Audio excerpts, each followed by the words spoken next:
dikenali dengan panggilan Botak Chin adalah seorang penjenayah yang paling dikehendaki pada era 70.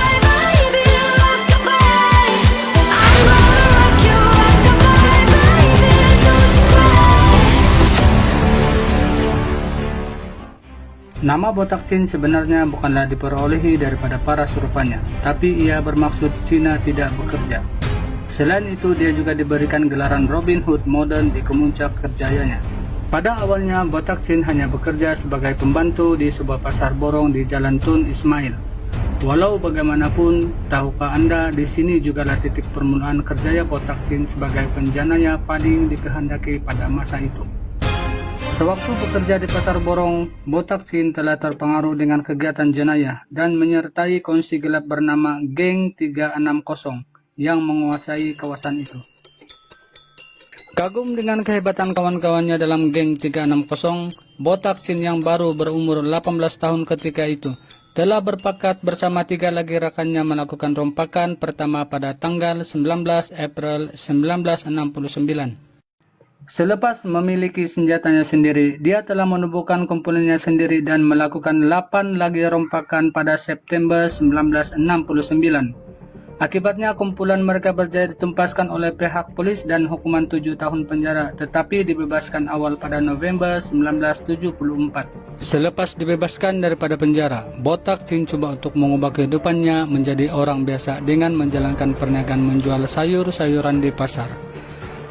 Namun kecewa karena hasil yang tidak memuaskan, Botak Chin kemudiannya kembali aktif dengan menubuhkan kumpulan kongsi gelap yang baru dan dianggotai oleh Ah Wong, Pangkor Chin, dan Sheikh Chai.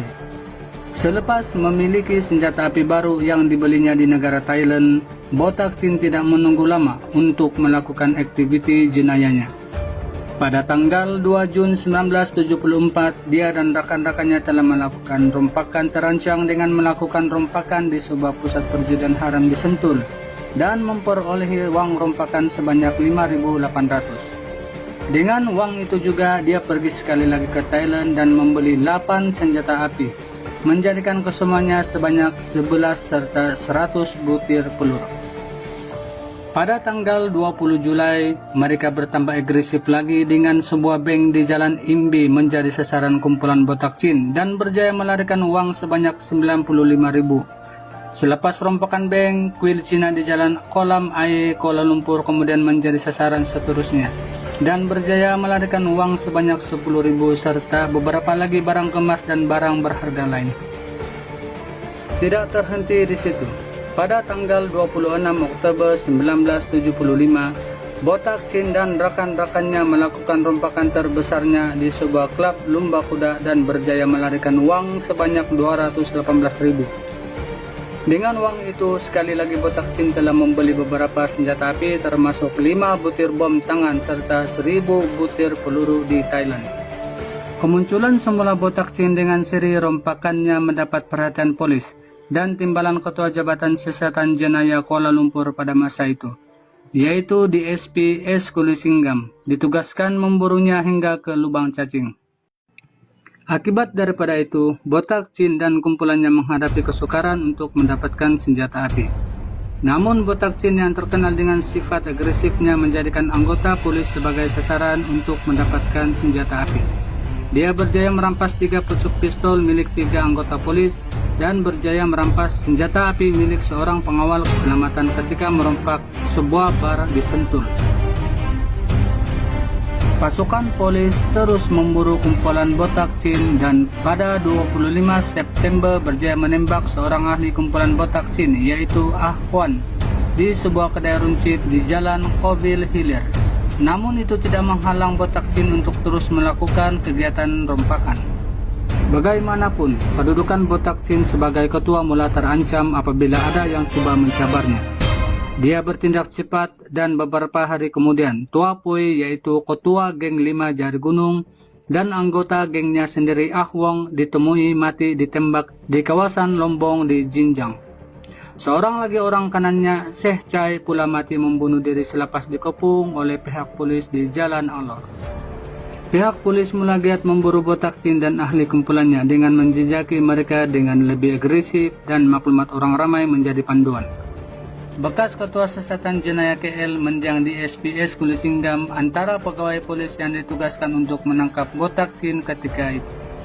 Mendiang S. Kulisinggam dengan bijak mengatur strategi menangkap Botak Sin dan ahli kumpulannya tanpa kenal arti penat.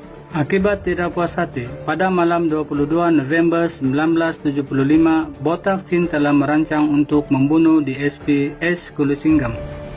Kereta yang dinaiki S. Kulisinggam ditembak bertalu-talu di persimpangan lampu isyarat Jalan Davis, Pekeliling, Kuala Lumpur. Beliau terselamat daripada serangan itu, namun salah satu peluru daripada tembakan tersebut terkena bahagian rusuk kanannya yang sekaligus mengoyakkan bahagian hati dan tembus ke paru-paru. Pada awal tahun 1976, Botak Sin mula mengambil anggota baru dan mula merekrut mereka. Diikuti 3 rompakan dengan uang yang dilarikan kira-kira 400.000. Dan pada masa yang sama, 7 orangnya mati ditembak polis selain ada yang ditangkap. Polis juga merampas 15 senjata api, peluru, dan bom tangan. Pihak polis membentuk satu pasukan khas untuk memburu Botak Sin dan kumpulannya. Pasukan tersebut beramai 12 orang dan termasuk 2 anggota polis yang terbaik masa itu. Akhirnya Botak Sin telah ditemukan berada di sebuah tulang kapal di Jalan Tikus setelah 14 kali pasukan tersebut ditubuhkan. Setelah itu pasukan polis melakukan pembuatan suspek dan pada jam 10 malam tulang papan tersebut telah ditutup. Setelah sudah ditembak di antara pihak polis dan kumpulan papan tersebut, beberapa anggota kumpulan Botak Sin telah mati ditembak dan yang berat karena tembak. Setelah 2 jam tembak-menembak ini berakhir, barulah terlibat Botak Sin ditemui dalam keadaan cedera parah terkena tembakan di kedua-dua tangan dan kaki. Tidak lama selepas kejadian itu, Botak Sin dihadapkan ke mahkamah atas 3 pertuduhan di bawah Akta Keselamatan Dalam Negeri (ISA) karena memiliki beberapa senjata api, peluru dan bom tangan secara haram dan dijatuhkan hukuman gantung mandatori ke atas semua jenayah yang telah dilakukannya. Manakala semasa di dalam penjara, Botak Sin tidak mendiamkan diri. Beliau sempat bertindak cobaan melarikan diri dan mencelakai beberapa pegawai penjara. Akhirnya pada tanggal 11 Juli